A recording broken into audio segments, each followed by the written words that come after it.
The deep ડાઇવમાં આપ સૌનું સ્વાગત છે.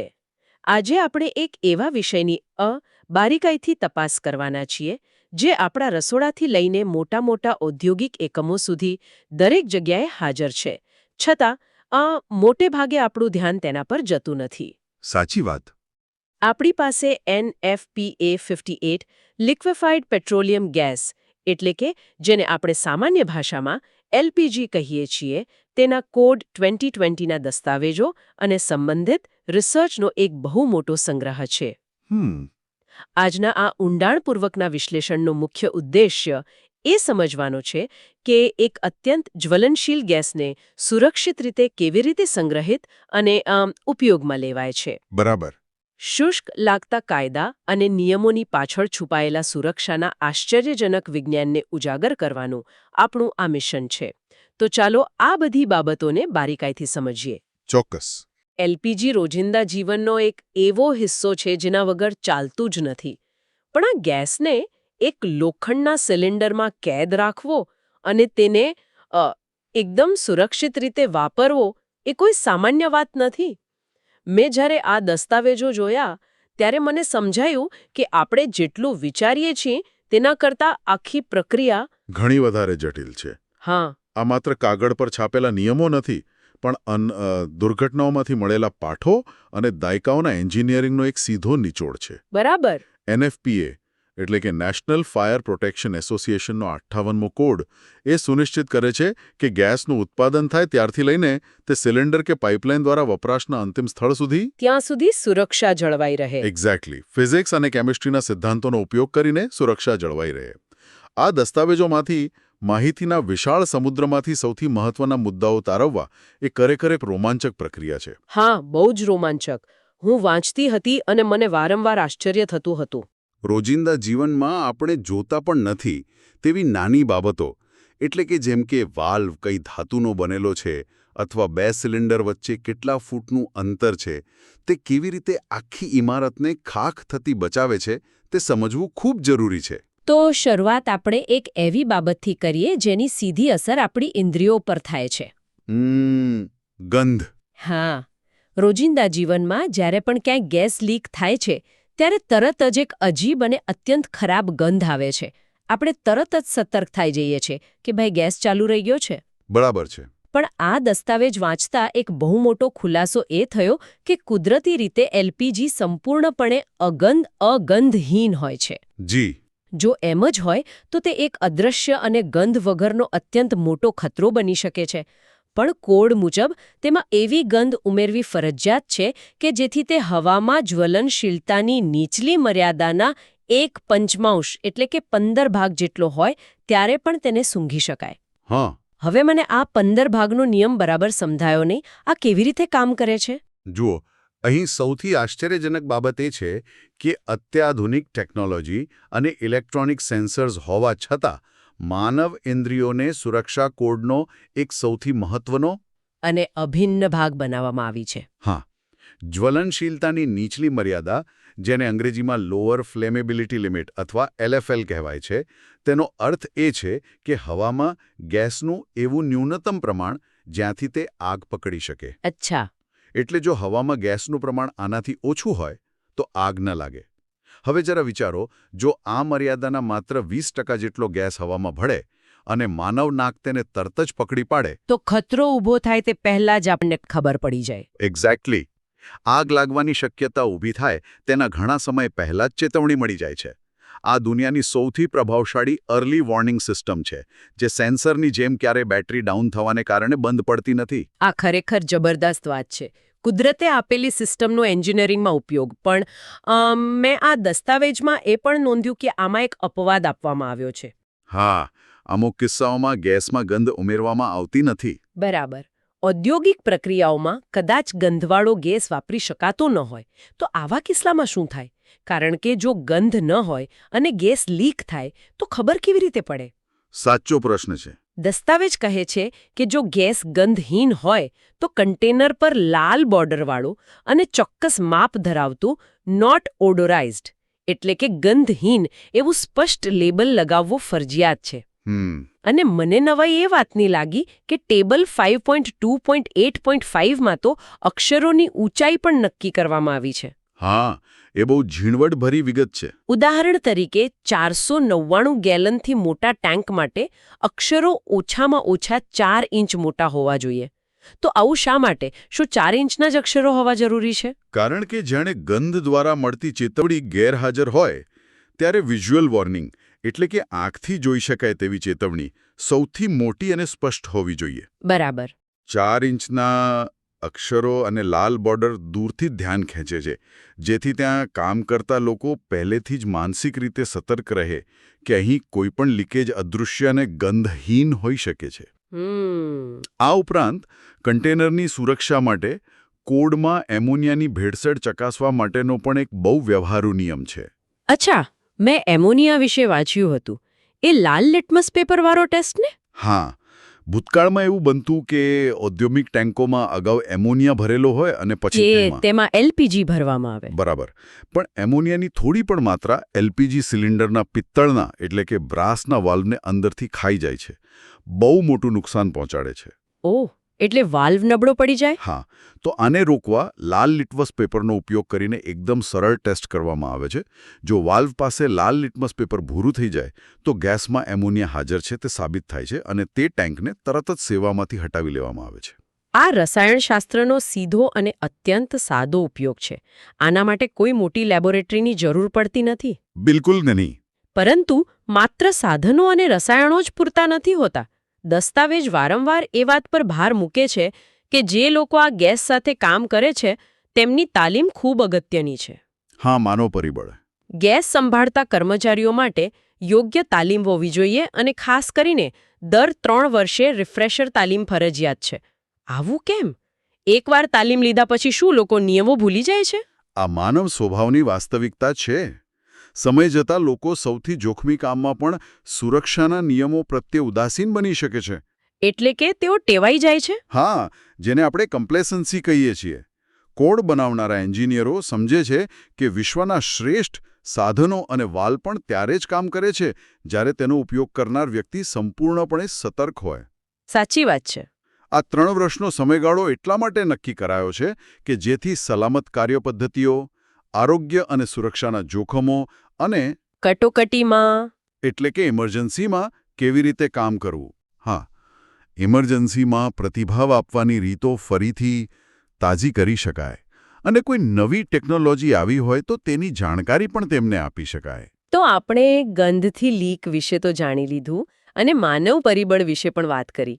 પણ ગેસ જ્યાં ભરાયેલો છે તે સિલિન્ડર પોતે જ સુરક્ષિત છે કે કેમ તે કેવી રીતે ખબર પડે? એના માટે ઇન્સ્પેક્શનના નિયમો છે. હા, આપણે ઘણીવાર ફેક્ટરીઓમાં કે અન્ય જગ્યાએ જૂના કાટ ખાધેલા બાટલાઓ જોઈએ છીએ. દસ્તાવેજ પ્રમાણે નવા સિલિન્ડરનું ઉત્પાદન તારીખથી 12 વર્ષ પછી ફરજિયાત વિઝ્યુઅલ ઇન્સ્પેક્શન થવું જોઈએ અને ત્યારબાદ દર 5 વર્ષે આ પ્રક્રિયા દોહરાવવી પડે. બરાબર છે. આ વિઝ્યુઅલ ઇન્સ્પેક્શનમાં કાટ, ખાડા, જેને આપણે ડેન્સ કહીએ છીએ, અને આગની અસર તપાસવામાં આવે છે. મને એક પ્રશ્ન થાય છે કે શું માત્ર એક નાનો ડેન્ટ કે ખાડો સિલિન્ડરને ખરેખર નકામો બનાવી શકે છે? હા, અને તેની પાછળ એક બહુ મોટું ભૌતિક વિજ્ઞાન છે. સિલિન્ડરને માત્ર એક સાદો ધાતુનો ડબ્બો ન ગણવો જોઈએ. તો શું છે? તે એક પ્રેશર વેસલ છે. તેની અંદર પ્રવાહી ગેસ બહુ જ ભારે દબાણ હેઠળ છે. વિચારો કે તમે એક ફુગ્ગામાં હવા ભરી છે અને તેની સપાટી પર એક નાનો ઉજેરડો છે. તે ફુગ્ગો ક્યાંથી ફાટશે? બરાબર, તે જ નબળી જગ્યાએથી ફાટશે. એક્ઝેક્ટલી. સિલિન્ડરની ધાતુમાં પડેલો ખાડો કે કાટ તેની માળખાગત મજબૂતાઈ ઘટાડે છે. અંદરના સતત દબાણને કારણે તે નબળી પડેલી જગ્યાએથી આખું સિલિન્ડર ફાટવાની શક્યતા અનેક ગણી વધી જાય છે. ઓહ, એટલે જરાય બેદરકારી ન ચાલે. બિલકુલ નહીં. એટલે જ CGA C6 નામના કડક સ્ટાન્ડર્ડ મુજબ આ ચકાસણી કરવામાં આવે છે. એક નાની બેદરકારી આખા બિલ્ડિંગને ઉડાવી શકે છે. આ જબરદસ્ત ઉદાહરણ છે ફુગ્ગાવાળું. અને આ દબાણની વાત પરથી મને દસ્તાવેજમાં વાંચેલી બીજી એક અત્યંત રસપ્રદ ટેકનોલોજી યાદ આવે છે. કઈ ટેકનોલોજી? મેં વાંચ્યું કે 4 પાઉન્ડથી લઈને 40 પાઉન્ડના વરાળ સેવા માટેના સિલિન્ડર પર એક ખાસ વસ્તુ લગાવેલી હોવી ફરજિયાત છે, જેને ઓવરફિલિંગ પ્રિવેન્શન ડિવાઇસ એટલે કે ઓપીડી કહે છે. હા, ઓપીડી બહુ જ અગત્યની વસ્તુ છે. તો આ વળી શું નવી સિસ્ટમ છે? શું સામાન્ય વાલ્વ પૂરતો નથી હોતો ગેસ ભરવા માટે? આ ઓપીડીની જરૂર શા માટે પડે છે? જુઓ, આ ઓપીડી ખરેખર એન્જિનિયરિંગનો એક માસ્ટરપીસ છે. સામાન્ય વાલ્વ ગેસ અંદર જવા દે છે, પણ સિલિન્ડર કેટલું ભરાયું તે જાતે નક્કી કરી શકતો નથી. બરાબર. હવે એક રોજિંદી ઘટનાની કલ્પના કરો. જો તમે એક પ્લાસ્ટિકની પાણીની બોટલને છેક ઉપર સુધી છલોછલ ભરીને ફ્રીઝરમાં બરફ બનવા મૂકી દો, તો શું થાય? બરફ બન્યા પછી પાણી ફૂલે છે અને બોટલ ફાટી જાય છે. મારી સાથે આવું ઘણીવાર થયું છે. બસ, એલપીજીની બાબતમાં પણ બરાબર એવું જ થાય છે, પણ તાપમાન વધવાથી. જો સિલિન્ડરમાં 80%થી વધુ પ્રવાહી ગેસ ભરાઈ જાય અને બહારનું તાપમાન વધે, તો અંદરનો પ્રવાહી ગેસ વિસ્તરણ પામે છે, એટલે કે ફૂલે છે. અચ્છા. જો અંદર વરાળ માટે ખાલી જગ્યા ન હોય, તો આ પ્રવાહી સીધું ધાતુ પર દબાણ કરે છે. આને હાઇડ્રોસ્ટેટિક દબાણ કહે છે. અને આ દબાણ બહુ વધારે હોય? આ દબાણ એટલું ભયંકર હોય છે કે તે મજબૂત લોખંડના સિલિન્ડરને પણ કાગળની જેમ ફાડી શકે છે. બાપ રે. એટલે ઓપીડીની અંદર એક નાનો ફ્લોટ હોય છે. જે પ્રવાહીનું સ્તર 80%એ પહોંચે એટલે ગેસ અંદર આવતો આપમેળે જ બંધ કરી દે છે અને સિલિન્ડરને ઓવરફિલ થતાં બચાવે છે. વાહ, આ તો એકદમ ઓટોમેટિક સેફ્ટી ગાર્ડ જેવું કામ કરે છે. હા. અને જો આપણે સાધનો અને વાલ્વના મટીરિયલની વાત કરીએ, તો દસ્તાવેજ એક બહુ સ્પષ્ટ પ્રતિબંધ મૂકે છે. મેં વાંચ્યું કે વાલ્વ અને અન્ય સાધનોમાં ગ્રે કાસ્ટ આયર્ન નામની ધાતુનો ઉપયોગ સદંતર પ્રતિબંધિત છે. સાચી વાત છે. ગ્રે કાસ્ટ આયર્નનો ઉપયોગ ન થઈ શકે.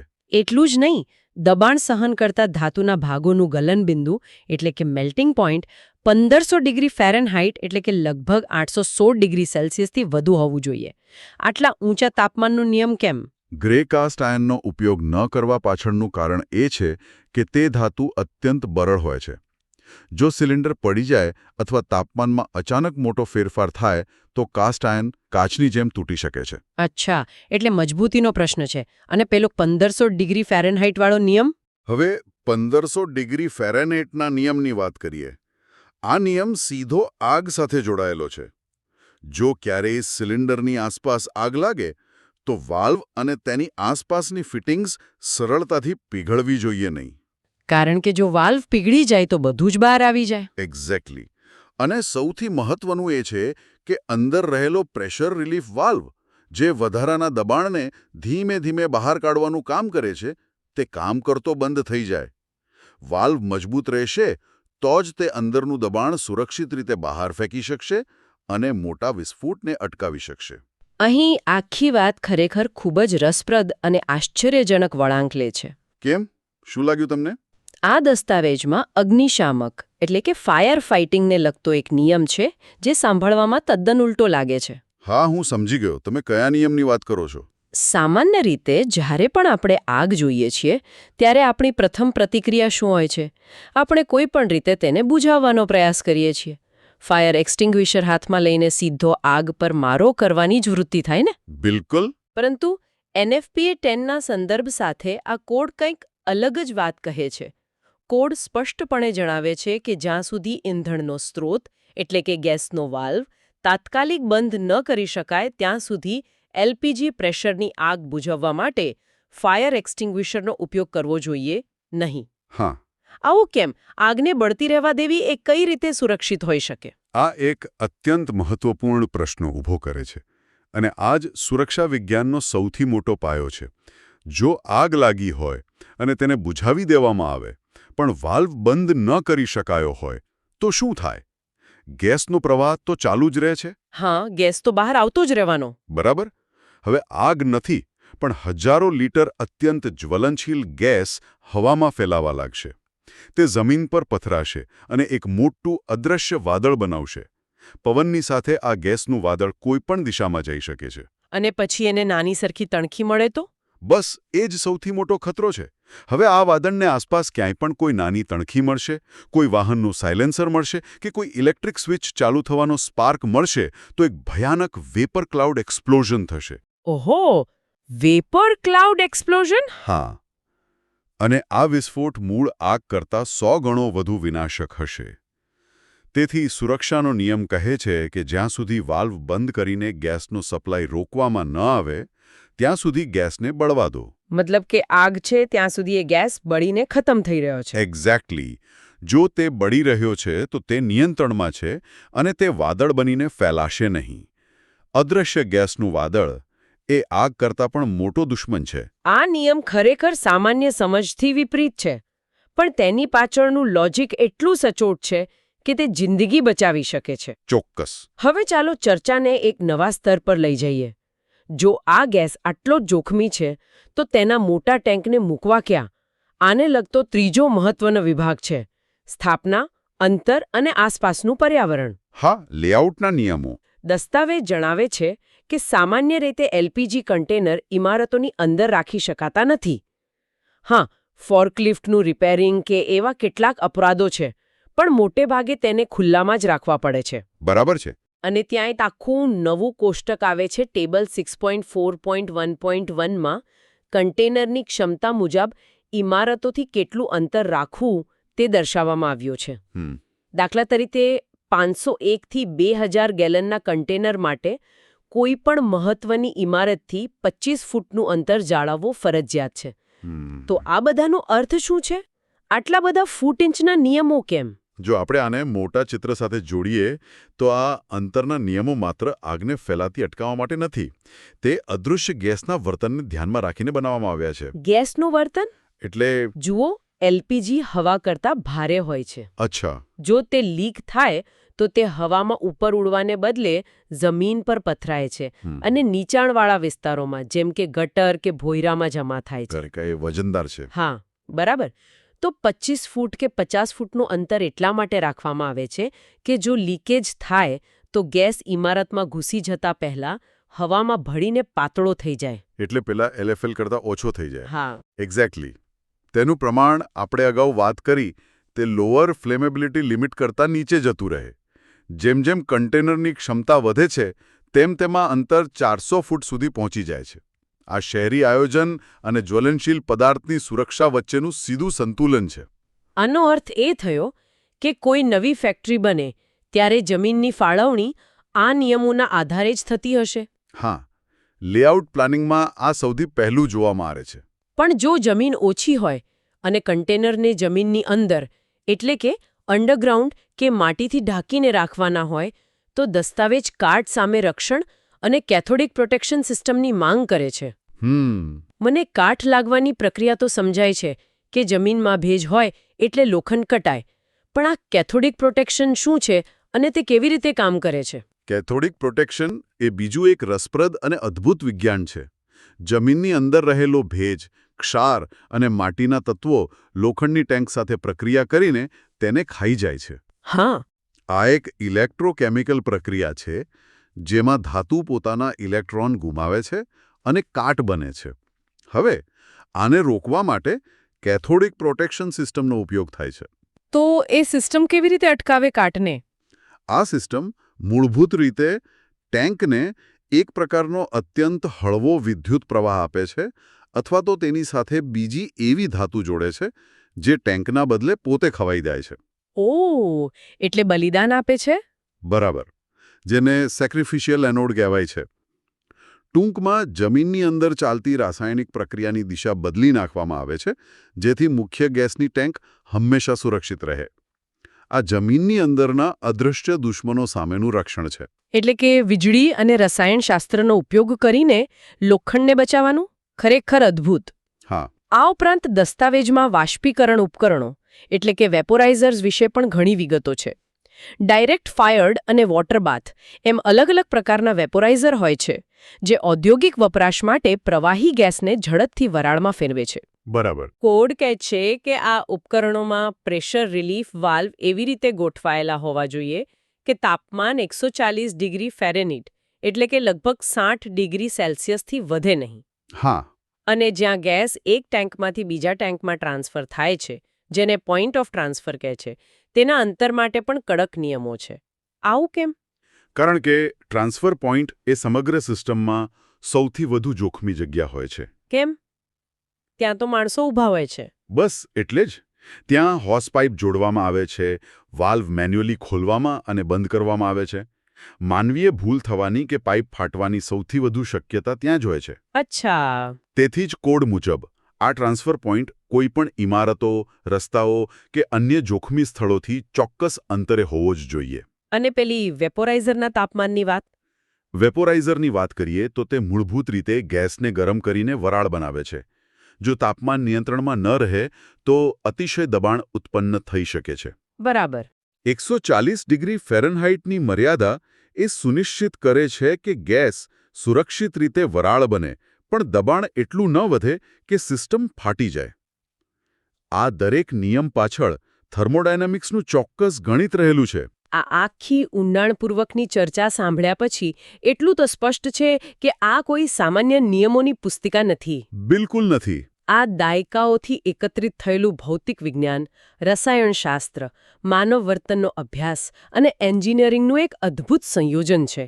ભૂતકાળમાં બનેલી દુર્ઘટનાઓમાંથી મળેલા કડવા પાઠો પરથી આ 2020નો કોડ ઘડાયો છે, જેથી રોજિંદા જીવનમાં અને ઉદ્યોગોમાં ગેસનો ઉપયોગ એકદમ સુરક્ષિત બની શકે. આ બાબત સાથે હું સંપૂર્ણપણે સહેમત છું. આટલી માહિતી મેળવ્યા પછી કોઈ પણ વ્યક્તિ જ્યારે હવે તેની આસપાસ કોઈ એલપીજી ટેન્ક, કોઈ ફેક્ટરીની બહાર પડેલો મોટો ગેસનો બાટલો કે કોઈ હાઈવે પર પસાર થતું ગેસનું ટેન્કર જોશે, ત્યારે તેનો દૃષ્ટિકોણ બદલાઈ ગયો હશે. હા, સંપૂર્ણપણે બદલાઈ ગયો હશે. તે માત્ર એક સફેદ કે લાલ રંગનો લોખંડનો ડબ્બો નહીં લાગે. તેના પર લાગેલું 4 ઇંચનું લેબલ, તેના વાલ્વની બનાવટ અને તેમાં વપરાયેલી ધાતુ, તેને ઇમારતથી દૂર રાખવા પાછળનું કારણ, આ દરેક વસ્તુ પાછળ કામ કરતું ચોક્કસ વૈજ્ઞાનિક કારણ સ્પષ્ટ દેખાશે. સાચી વાત છે. આ સમજણ જ ખરા અર્થમાં સુરક્ષાનો સાચો પાયો છે.